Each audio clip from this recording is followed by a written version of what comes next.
হেই viewers, আসসালামু আলাইকুম। Welcome back to my channel. বরাবরের মতন হাজির হলাম তোমাদের সাথে আরেকটি সম্পূর্ণ নতুন একটা রেসিপি নিয়ে। আশা করছি যে যেখান থেকে আজকের আমার রেসিপি দেখছো সবাই সুস্থ আছো, ভালো আছো। তাহলে আর কথা না বাড়িয়ে আজকের রেসিপিটি শুরু করে ফেলছি। রেসিপিটির জন্য প্রথমেই আমি একটি বোলে ডিম ভেঙে নিলাম। এখানে এখন সামান্য পরিমাণে লবণ অ্যাড করে দিচ্ছি।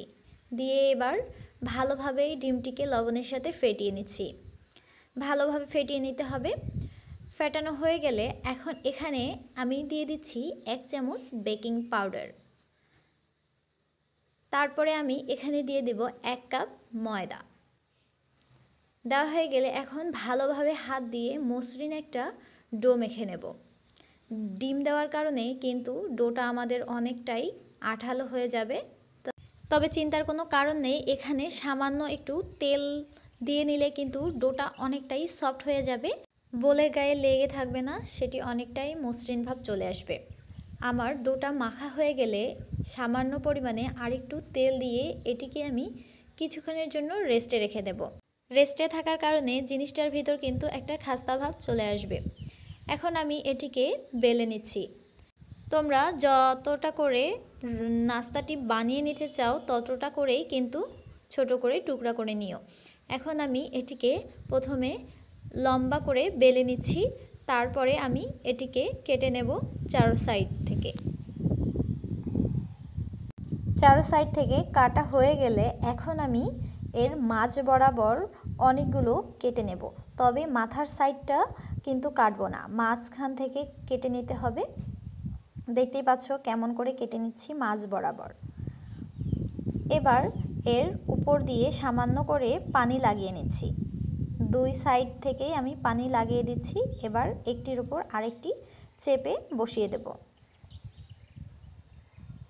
এবার এক সাইডের মাথা আর এক সাইডে লাগিয়ে দিয়ে হাত দিয়ে সামান্য একটু প্রেসার দিয়ে আটকিয়ে দিচ্ছি।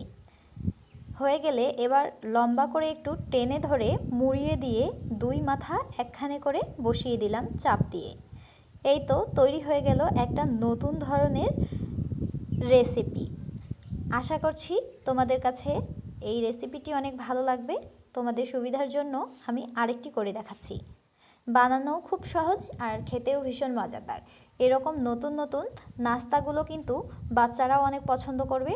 আর টিফিনে এই নাস্তাটি দিলে কিন্তু একদম অন্য দিনের মতন টিফিনটা ভরা থাকবে না, তারা কিন্তু টিফিনটা খালি করেই বাসায় নিয়ে আসবে। শুধু যে টিফিন তা নয়, এটি কিন্তু বিকেলে চায়ের সাথে বা অতিথি আপ্যায়নেও করা যেতে পারে। সবগুলো এক এক করে তৈরি করা হয়ে গেছে আমার। এখন এগুলোকে ভেজে নেওয়ার পালা। আমি কিন্তু এগুলোকে একবারে লো হিটে অনেকক্ষণ ধরে ভেজে নিয়েছি। এর ভেতরটাও খাস্তা হয়েছে, উপরটাও অনেক ক্রিস্পি হয়েছিল। লো হিটেই ভেজে নিতে হবে। আমার ভাজা হয়ে গেছে, এখন আমি এগুলোকে উঠিয়ে ফেলছি। আমি এরপরও আবারও 3টা ভেজে নিয়েছিলাম। সেম প্রসেসে আমি ভেজে নিয়েছিলাম। এখন এগুলোকেও উঠিয়ে ফেলছি। কেউ চাইলে তোমরা এভাবেও খেতে পারো। আর আমার মতন যদি মিষ্টি পাগল হও তাহলে তো শিরা করা অবশ্যই প্রয়োজন। এর জন্য হাফ কাপ চিনি আর হাফ কাপ পানি দিয়ে আমি একটা শিরা তৈরি করে নিচ্ছি। চাইলে এখানে ফ্লেভারের জন্য তোমরা একটা এলাচ বা 2টা এলাচ দিয়ে নিতে পারো। এবার আমি হাত দিয়ে চেক করে নিচ্ছি যে জিনিসটা আঠালো হয়ে এসেছে কিনা। যখন একটা শিরায় পরিণত হয়ে যাবে তখন আমি এখানে সেই নাস্তাগুলো দিয়ে দিচ্ছি। এপিট ওপিট উল্টিয়ে এখন আমি এগুলোকে নামিয়ে ফেলবো। এটি খাওয়ার জন্য, মানে আমার খাওয়ার জন্য একদম তৈরি হয়ে গেছে।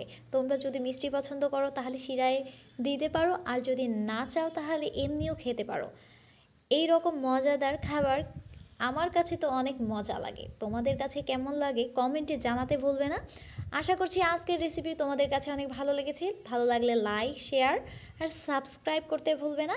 আর যদি ফেসবুক থেকে দেখে থাকো তাহলে আমার চ্যানেলটি কিন্তু ফলো করতে ভুলবে না। আজকের মতো বিদায় নিচ্ছি। সবাই সুস্থ থাকবে, ভালো থাকবে আর আমার চ্যানেল সাপোর্ট করে আমার পাশেই থাকবে। ধন্যবাদ জানাচ্ছি সবাইকেই।